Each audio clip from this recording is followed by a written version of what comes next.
असी माण्हू लाड़चा दरिया जे पछाड़चा उतरड़ो थो लगे जुरियल झूपा पांजा हवा बहजल पांजा तो खेड़े दिस्यो राण साहड़ो थो तगे असी माण्हू लाड़चा दरिया जे पछाड़चा उतरड़ो थो लगे तो से मुंहिंजा झेड़ा तो से मुंहिंजा मेड़ा तो बिन मुंहिंजो राण हाणो न लगे असी माण्हू लाड़चा दरिया जे पछाड़चा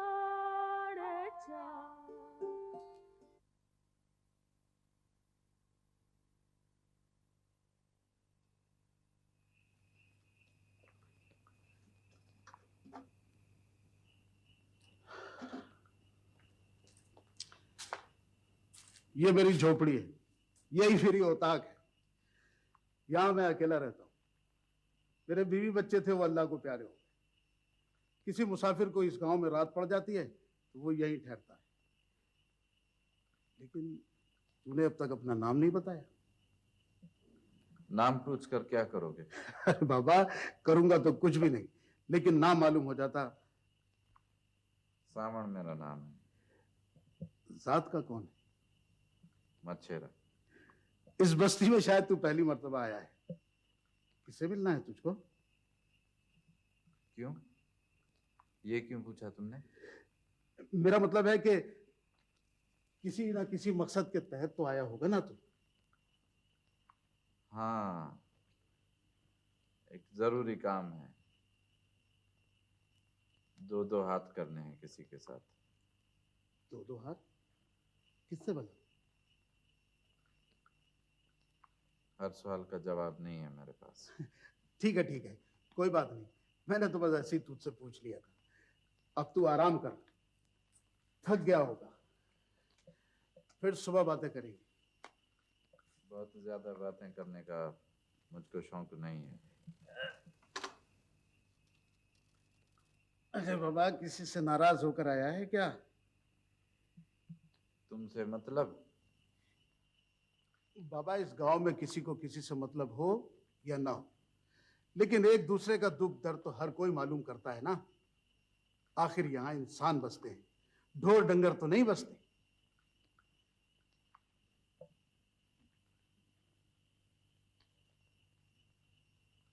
रईस बहाल खान को जानते हो?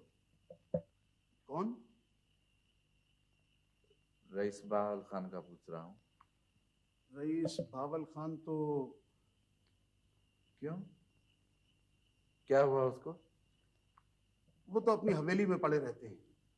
न खा पी सकते हैं, न बोल सकते हैं, न हिलजुल सकते हैं। फालिज हुआ ना उनको।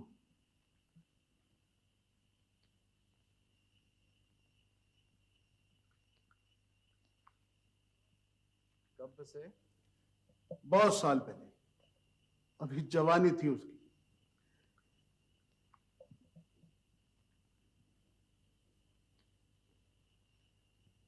और कोई है उसका?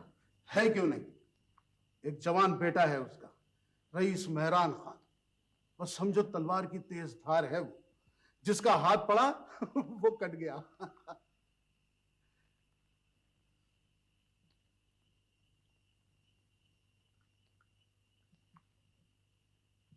हाउ माँ जी, आज सारा दिन तू नजर नहीं आया। 2 चक्कर तेरे घर के भी लगाए। मेरे को फिक्र हो गई तो खबर चार तक करूं, सो हाजिर हो गया हूं अदा। भाई डांडी, मेरे छोरे सावण ने तेरे साथ बहुत ज्यादती की थी। तू उसे माफ कर दे, तू उसे माफ कर दे। पता नहीं कहाँ चला गया। अदा मिले ही खैर है, मिले ही खैर है। जैसे तेरा बेटा है, जैसे ही मेरा बेटा है। मैंने भी उसको माफ किया। जाएगा किधर? इधर ही कहीं होगा। तेरे को सताने के वास्ते कहीं छुप गया होगा। नहीं नहीं भाई डांडी, नहीं।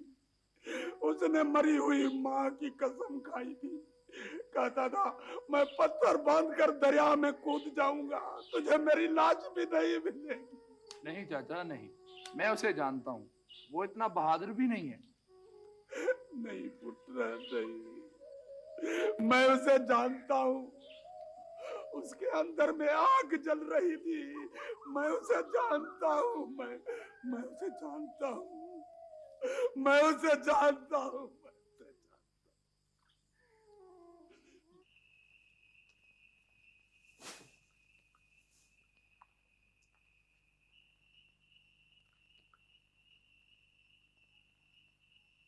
अरे बाबा, तुम भी कमाल का आदमी है। 2 दिन से बगैर बताए पता नहीं किधर गायब हो गया।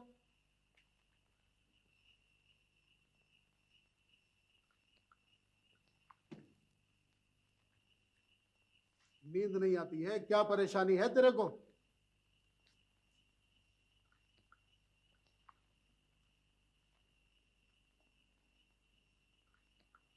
नींद नहीं आ रही है मुझको। हाँ, नींद नहीं आ रही है मुझको। अरे हाँ, वो तूने बताया नहीं, रईस भावल खान से तेरा क्या काम है? अब उससे कोई काम नहीं है। हाँ, वो कर भी क्या सकता है। अरे हाँ, तू रईस मेहरान खान से क्यों नहीं मिलता? अब उसी से मिलना है। और वो 2-2 हाथ वाली बात? कौन सी 2-2 हाथ वाली बात? अरे बाबा, तूने खुद बताया था ना कि वो 2-2 हाथ करूंगा।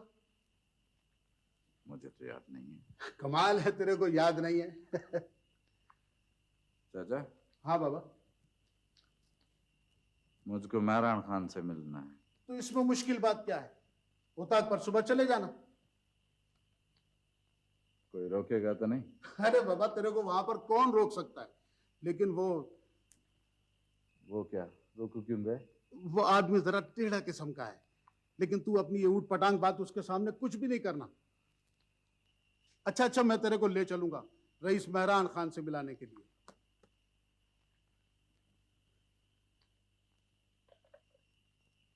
बहस में इसलिए हाजिर हुआ था कि आपके कुछ लोग हैं जो नहर से पानी चुराते हैं।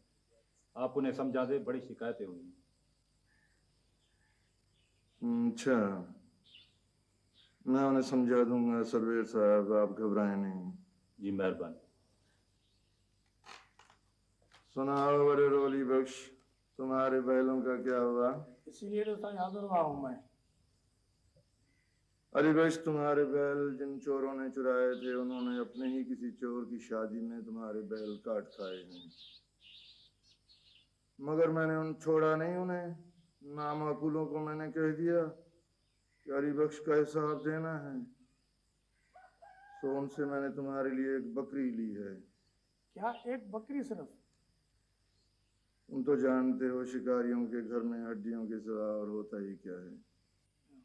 ये तो तुम्हारे नसीब अच्छे थे कि उनके पास एक बकरी थी, वो मैंने उनसे ले ली।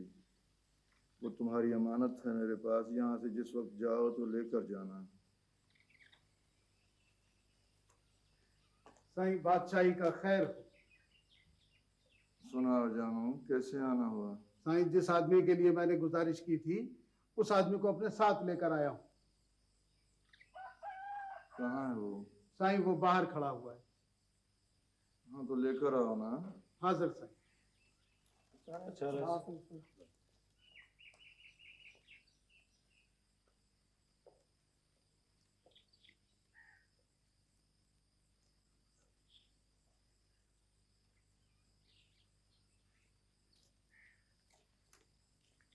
साईं, ये है वो आदमी।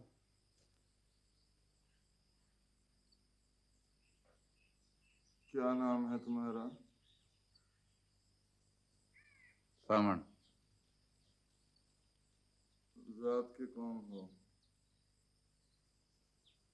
मीरबाज। यहाँ किस लिए आए हो? अपनी माँ के कातिलों को ढूंढने। कौन है वो? पहचान लूंगा। कैसे? उनकी बू से।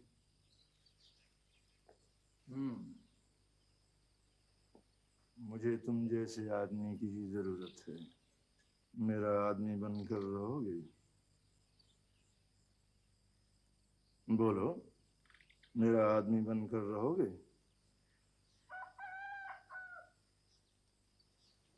कोई और काम नहीं करना तुम्हें? तुम बस अपनी माँ के कातिलों को ढूंढते रहो। जिस वक्त अपनी माँ के कातिलों को कत्ल कर चुको तो अपनी खून में भरी हुई उंगलियां आकर मुझे दिखा देना। बस। जानू? जी साईं। इसका ख्याल रखना। हाजिर साईं। जाओ।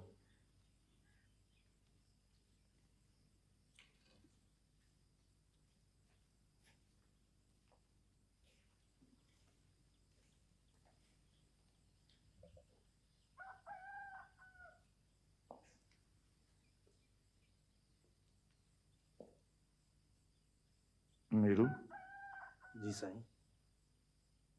इस आदमी पर नजर रखना। ठीक साईं।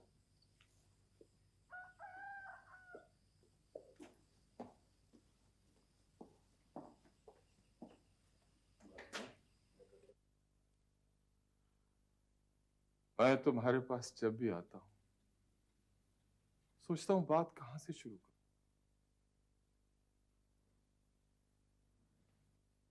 ऐसे लगता है मिट्टी की दीवार पर सर रखकर रो रहा हूं। सारी दीवार भीग जाती है मगर मेरे किसी सवाल का जवाब नहीं है उसके पास।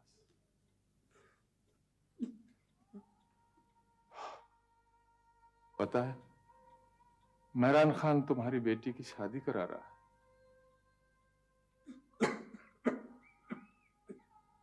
मेरे बेटे अमीर अली के साथ।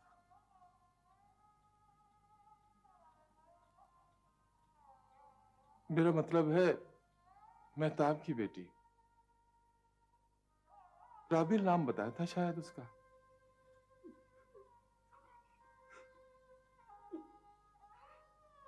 मैंने तो हाँ कर दिया भावल खान।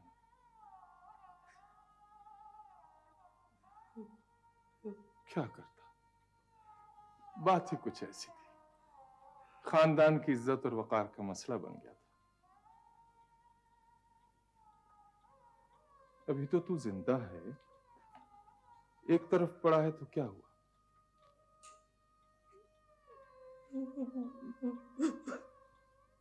मैं नहीं चाहता था कि लोग तुम्हारे नाम पर उंगलियां उठाएं। राबिल तुम्हारी बेटी है, हमारी इज्जत है। हमारी इज्जत को हमारे पास ही होना चाहिए, इसलिए मैंने हाँ कर दी। वैसे जिस लड़के के साथ वो शादी करना चाहती है ना, वो साईं मदद अली के हारी का बेटा है। यूनिवर्सिटी में लड़कों के साथ पढ़ती है शायद। मैंने उस वक्त तुझे बहुत समझाया था भावल खान, अपने रूह के टुकड़े इधर उधर मत बिखेरो, मत बिखेरो। बुढ़ापे में ये सारे टुकड़े किरचिया बनकर जिस्म में उतरने लगते हैं, दिल को जख्मी कर देते हैं, दिमाग को मफलूज कर देते हैं। लेकिन तू कब समझा था मेरी बात? अब इन टुकड़ों को समेटना बहुत मुश्किल हो गया है भावल खान, बहुत मुश्किल हो गया है, बहुत मुश्किल।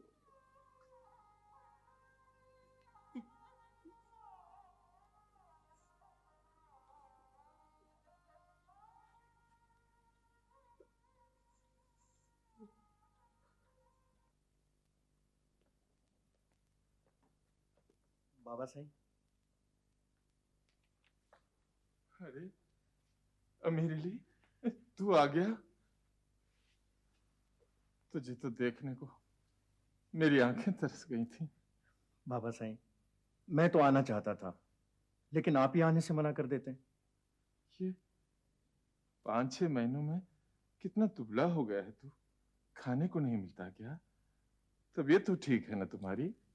तबीयत तो ठीक थी बाबा साईं, लेकिन आपकी और घर की बहुत याद आती थी। अच्छा अच्छा, अब चल हाथ मुंह धोकर आराम कर, फिर ढेर सारी बातें करेंगे। अच्छा अच्छा बाबा साईं। अरे अमीर अली, अदा अदा साईं, खैर तो है? आपने अचानक यूं टेलीफोन करके मुझे बुला लिया, मैं तो परेशान हो गया था।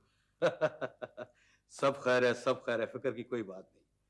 अरे हमने तुम्हें अगर बुलाया है तो किसी अच्छी खबर के लिए, बुरी खबर के लिए नहीं। अब तुम जाकर आराम करो, शाबाश।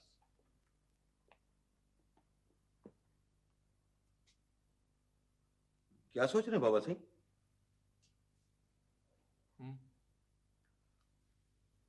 कुछ नहीं। आप अपनी बात पर कायम तो है ना बाबा सिंह? हाँ, कायम हूं, लेकिन अमीर अली से पूछना भी बहुत जरूरी है। लेकिन अदा साईं, मैं ऐसा नहीं कर सकता। देख अमीर अली, ये इस खानदान की इज्जत और वकार का मसला है। तुम भी इस खानदान के फर्द हो, इसलिए तुम्हें हमारी बात माननी होगी। लेकिन अदा साईं, आप जो कुछ करना चाह रहे हैं वो ज्यादती है, जुल्म है। जब इतने साल उन लोगों की किसी ने खबर नहीं ली, तो अब क्या जरूरत है उनकी जिंदगियों में जहर घोलने की? उन लोगों से हमदर्दी जताने की कोई जरूरत नहीं। मुझे मेरे सवाल का जवाब चाहिए, और ये भी सुन लो, इनकार सुनने की आदत नहीं है मुझे। नहीं अदा साईं, मुझे मेरा ज़मीर इजाजत नहीं देता। मैं इंसान बनकर जीना चाहता हूं। मुझे नहीं मालूम कि किस तरह एक इंसान दूसरे इंसान के जिस्म से रूह खींच लेता है। मैंने जिंदगी में कभी भी एहसास और जज्बे का सौदा नहीं किया था साईं। मैंने तुम्हें ये बकवास सुनाने के लिए नहीं बुलाया अमीर अली। देखो, औरत गैरत की परख होती है।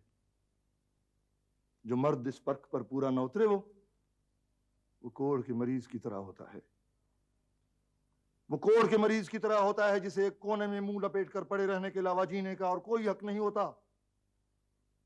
अदा साईं, मेरी गैरत की परख मेरा अपना ज़मीर है, और कोढ़ का मरीज वो मर्द होता है जो अंदर से बदनुमा हो।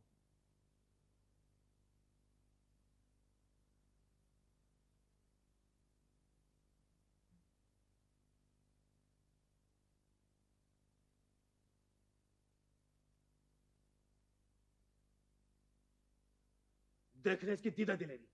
मैं पूछता हूँ हिम्मत कैसे हुई मुझे इनकार करने की? क्या समझता अपने आप को? 2 लफ्ज ज्यादा पढ़कर हमें झुका सकता है ये? देखो मेरे लिए, अगर तुमने उस लड़की से शादी न की तो खून हो जाएगा तुम्हारा मेरे हाथों।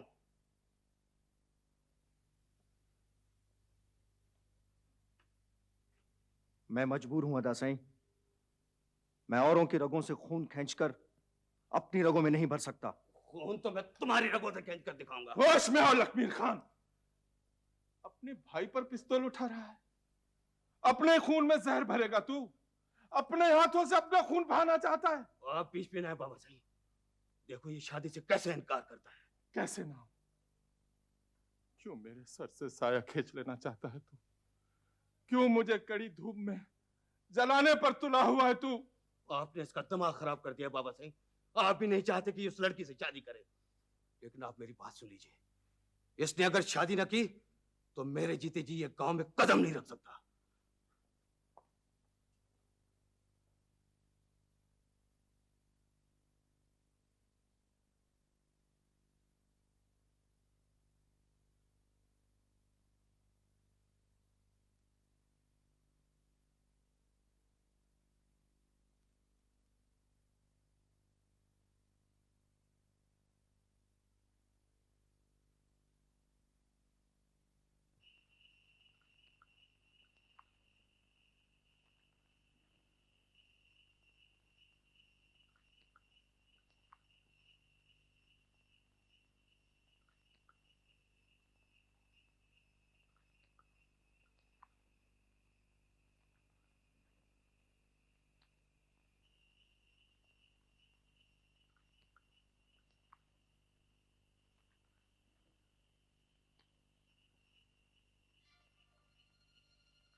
रब्बना आतिना फिद दुनिया हसनतों व फिल आखिरति हसनतों व किना अज़ाबन्नार वदखिलना जन्नत मअल अबरार या अज़ीज़ या गफ़्फ़ार या रब्बिल आलमीन सल्लल्लाहु तआला अला खैर खल्क़िही मुहम्मदिन व अला आलिहि व अस्हाबिही अजमईन बिरहमतिका या अरहमर राहिमीन।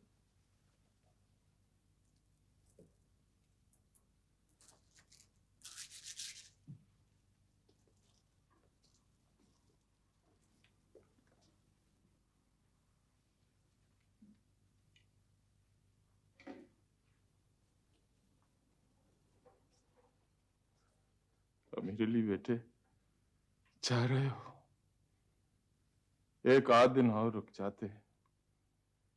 मैंने तो जी भर के तुझे देखा भी नहीं। बहुत सारी बातें करना चाहता था तुझसे, सारी की सारी दिल में रह गई।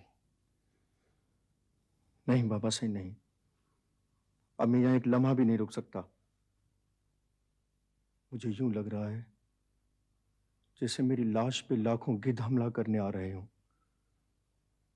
मैं अपने खून की एक बूंद भी खुराक नहीं बनने दूंगा आराम की बाबा।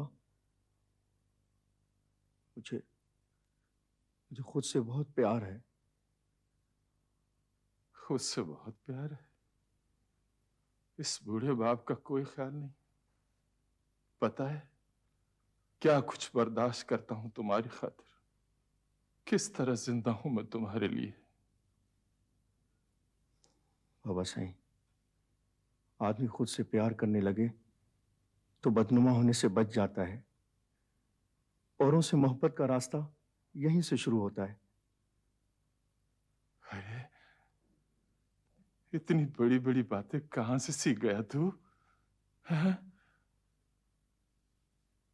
तू ठीक कहता है, यहां देखने की आंख तो सबके पास है, मगर वो आंख किसी के पास भी नहीं है जिसमें आदमी की शनाख्त हो। यहां सबने अपने दिल की आंखें बंद कर रखी हैं। हाँ, तुझे यहां से चला ही जाना चाहिए। अच्छा बाबा सिंह, अब इजाजत दीजिए। उनके आने से पहले तुमको यहां से चला जाना चाहिए। हम में से तू अकेला ही तो है जिसकी आंखें खुली हैं। अब इन आंखों को बंद न होने देना। पता है, रोशनी के बाद आने वाला अंधेरा बड़ा भयानक होता है, बड़ा तारीख। बाबा साईं, मुझे भी आपसे एक गुजारिश करनी है। अदा साईं और अदा मेहरान खान जो कुछ कर रहे हैं, उस कीचड़ के छींटों से अपने आप को दूर रखिएगा। मैंने तमाम उम्र अपने आप को इन छींटों से बचाए रखा है। जाओ बेटे, अल्लाह साईं तुझे अपने अमान में रखे। अच्छा बाबा साईं। जीते रहो। खुदा हाफिज। खुदा हाफिज। खुदा हाफिज।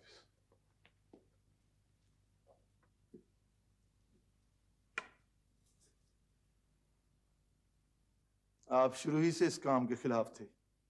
महज दिखावे को आपने इतना कुछ किया। मैं तुम्हारा चचा हूं मेहरान खान, अदब से बात करो। तुम्हारे बाप के मुंह में जब तक जबान थी, उसने कभी भी ऊंची आवाज में मुझसे बात नहीं की। और तुम? आपने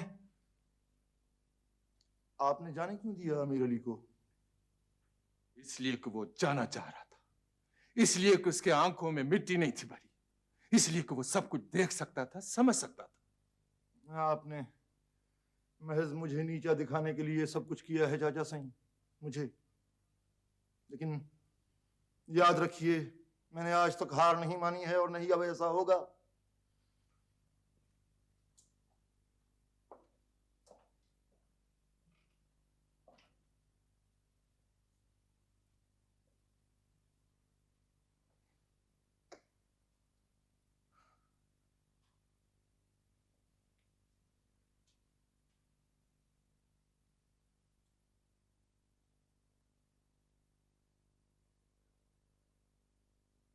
मेरा तो मशवरा है उसे अब यूं ही हवेली में ले आओ।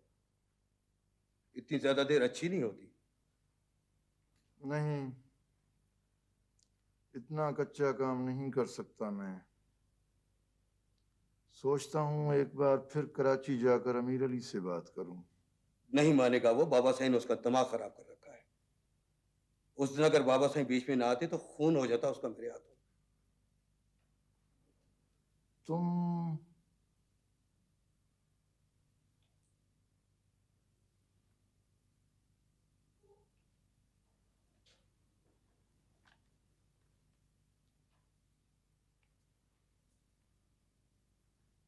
एक बात कहूं भाऊ लखमीर खान?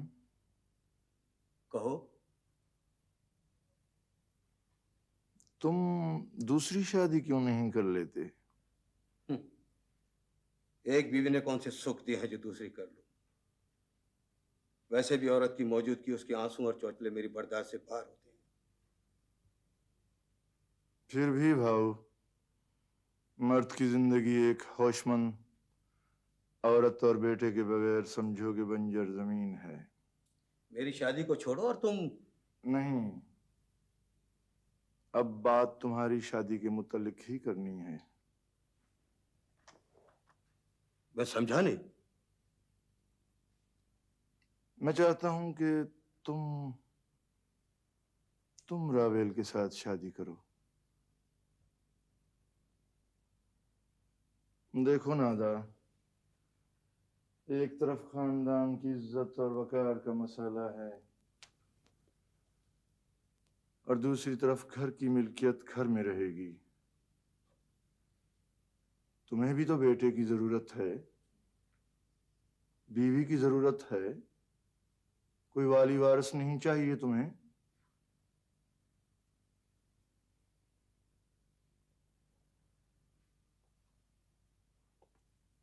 खुद को बंजर जमीन मत बनाओ भाऊ लखमीर खान।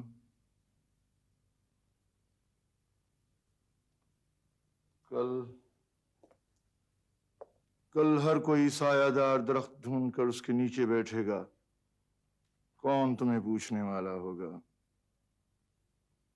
बेटी भी कोई औलाद होती है, 24 घंटे आंखों के आगे जलने वाला खतरे का सुर्ख निशान।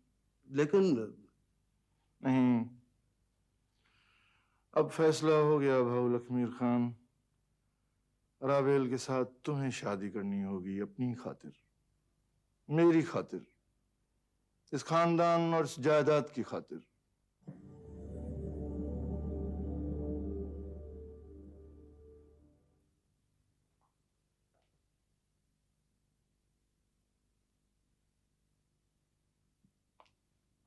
अदी, यूं खिड़की में खड़े तो क्या देखा करती है? कुछ भी नहीं, खिड़की के उस तरफ आसमान से बातें करती रहती हूँ।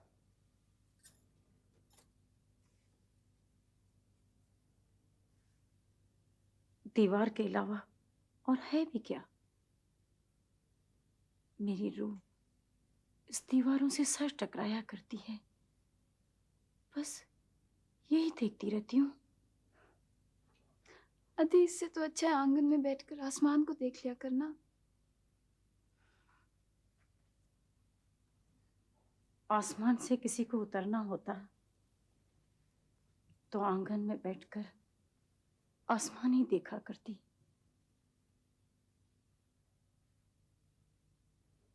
और तो कुछ ना होगा। चांद और तारे भी एक दिन आसमान से टूटकर पत्थरों की तरह हमारे ऊपर आ गिरेंगे। क्या बात है नूरी, यूं क्यों झांक रही है? और कोई तो नहीं है? मैं आ जाऊं अदी बानो? नहीं, मैं और अदिया मीरजादी हैं, और तो कोई नहीं। क्यों, कोई खास बात है क्या? हाँ, एक खास बात है। क्या? क्या बात है? रईस लखमीर खान शहर जा रहे हैं शादी करने। सुना है रईस बावल खान की कोई बेटी है।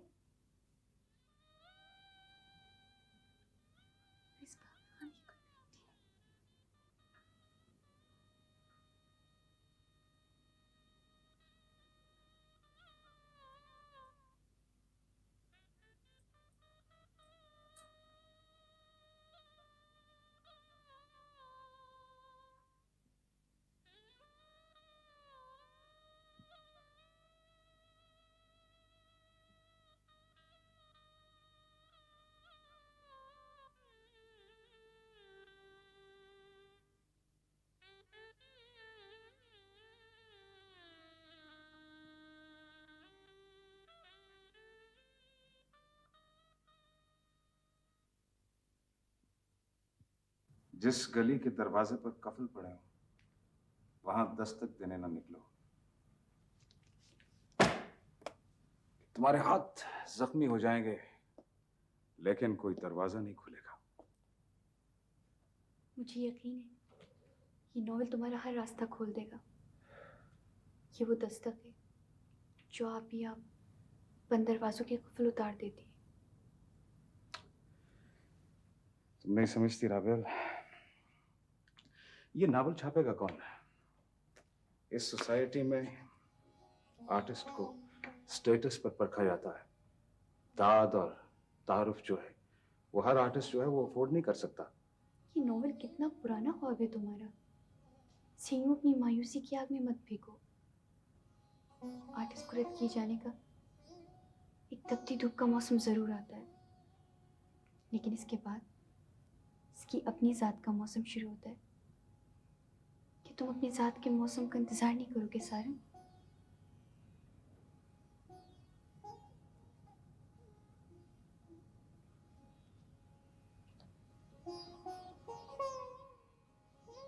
तुम तो यूं देख रहे हो जैसे पहली बार देखा हो मुझे।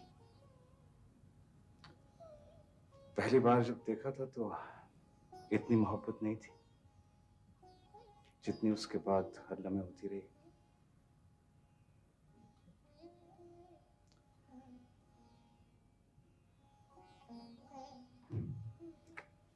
राबेल,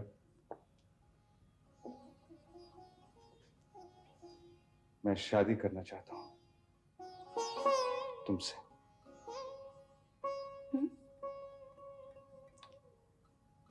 हाँ, बहुत थक गया हूं मैं। अब मेरा दिल चाहता है कि एक छोटा सा घर हो हमारा, जिसकी दरो दीवार में से तुम्हारी खुशबू आती हो, जिसकी हर चीज में तुम्हारे हाथों का लम्स हो।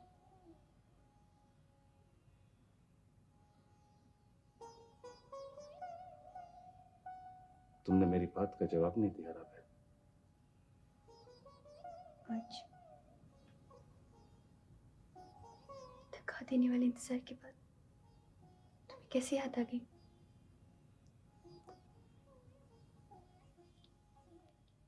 तुमने मेरी बात का जवाब नहीं दिया।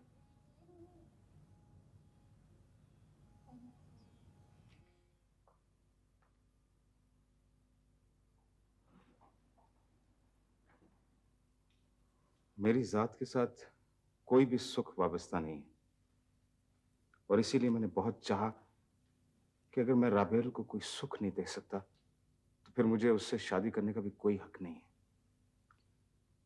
लेकिन मैं तुम्हारे घर वाले इस रिश्ते को कबूल कर लेंगे?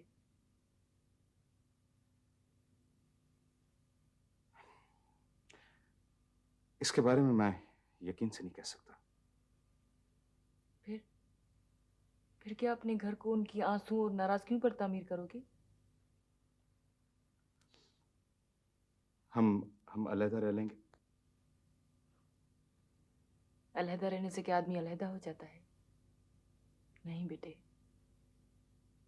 इंसानों की आपस में रगें जुड़ी हुई होती हैं। उन्हें अगर बीच से काट दिया जाए तो पैर जमीन से उखड़ने लगते हैं। मैं झूठ के पुल पर भी अपना घर तामीर नहीं करना चाहता, क्योंकि मैं बहुत अच्छी तरह जानता हूं कि ऐसे पक्के घर भी रेत के घरों की तरह बिखर जाया करते हैं। मैं राबेल के लिए तुमसे और कुछ नहीं मांगती, लेकिन इतना जरूर चाहूंगी कि मेरी बेटी जिस घर में ब्याह कर जाए उस घर का हर एक फर्द मुस्कुराकर उसे गले लगाए। मैं जानती हूं बड़े बड़े तूफानों का मुकाबला तो ये कर सकती है, मगर नफरत की एक निगाह से मैं इनकार नहीं कर रही तुम्हें। जो मोहब्बत तुम्हें राबेल से है, यकीन करो उस मोहब्बत से मुझे मोहब्बत है।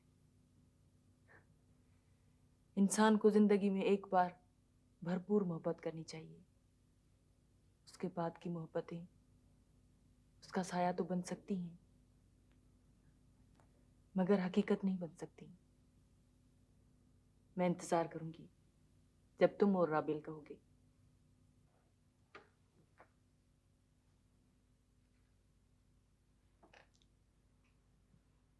तुम जा रहे?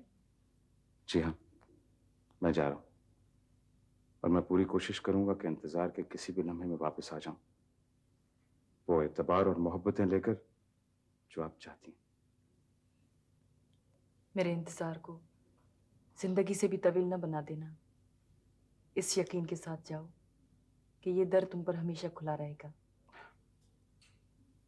शुक्रिया। खुदा हाफिज। खुदा हाफिज।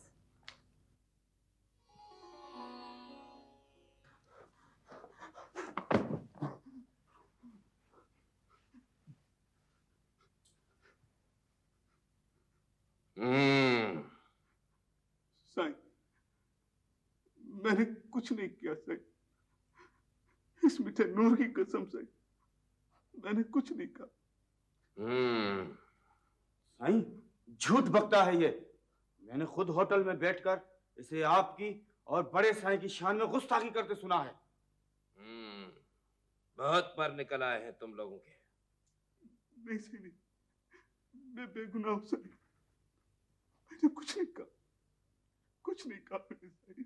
तुम्हारे बैल किसने छीने थे? पता नहीं सही, लेकिन मैं जानता हूं सही, वो यहाँ के लोग नहीं थे। लेकिन तू तो हर एक से कहता फिरता था कि मैंने और छोटे साईं ने। नहीं सही नहीं, खुदा गवाह है सही, मैंने ऐसा नहीं कहा, नहीं कहा मैंने ऐसा। जानता है कौन लोग हैं हम? हाँ सही, अच्छी तरह जानता हूँ सही। आप हमारे मुर्शिद हैं साईं, मालिक हैं हमारे, आप हमारे साईं हैं। अच्छा जाओ, अगर आइंदा ऐसी हरकत की तो चमड़ी उधेड़ दूंगा। जाओ।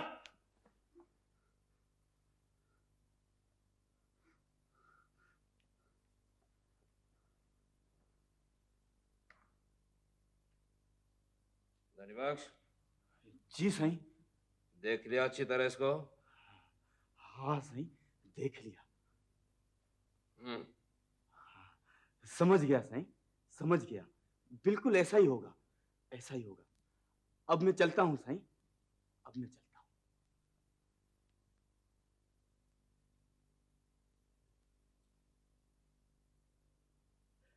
वाह साईं वाह, वाह साईं वाह, बड़ी मेहरबानी आपकी साईं, बड़ी मेहरबानी। तुझे मेरी कसम अदा, उनसे झगड़ा मत कर, वो जालिम है। देख, जो हुआ उसे भूल जा। तुझे खुदा का वास्ता है अदा, मैं तेरे आगे हाथ जोड़ती हूँ अदा। तेरी वजह से मजबूर हो गया था मैं, सिर्फ तेरी वजह से। मेरी जुबान भी कट जाती और मेरे हाथ भी। देख बेटा, मुर्शिद की मोहब्बत आंखों पर। मुर्शिद अगर धिक्कारे तो भी उसके कदमों से लिपटा रहना चाहिए। तूने बहुत अच्छा किया जो हाथ नहीं उठाया। तुझे इसका अजर जरूर मिलेगा। नहीं चाची, ये सब अच्छा नहीं हुआ। पता नहीं क्यों मैं उस वक्त इतना बेबस हो गया था। क्यों मेरे अंदर का मर्द मर गया था चाची। ऐसा ही होता है पुत्र। मुर्शिद के सामने आदमी की रूह खुद ब खुद कमजोर हो जाती है। उसकी हिम्मत ही नहीं होती हाथ उठाने के लिए। नहीं चाची, बुज़दिल हूं मैं, बेगैरत हूं मैं चाची। ऐसा नहीं कहते पुत्र, ऐसा नहीं कहते। हमारा तो काम ही उनके आगे झुकना है। हम तो उनके पैरों की मिट्टी हैं, पैरों में ही रहें तो अच्छा है। तुम्हें मालूम नहीं चाची, कितना मारा था उन लोगों ने मुझे। जिस्म दुख रहा मुरा, सीने पड़ गए मेरे जिस्म पर। और मैं इतना कमीना निकला कि उन लोगों के हाथ भी न रोक सका। भूल जाओ इस बात को पुत्र, भूल जाओ। कैसे भूल जाऊं चाची? अंगारे से सुलग रहे मेरे अंदर। लाख पानी डालूं फिर भी आग नहीं बुझती।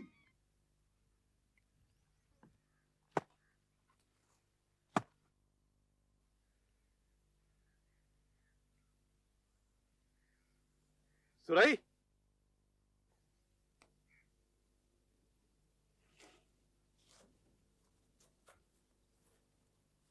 मेरे रोकने के बावजूद आज फिर तू घर से अकेली निकली है। तुझसे मतलब? तू पूछ रही है सुरई? आज के बाद कभी मेरा रास्ता न रोकना। क्यों? वो हाथ जो मेरी तरफ बढ़े थे, तू उन्हें काट कर फेंक चुका।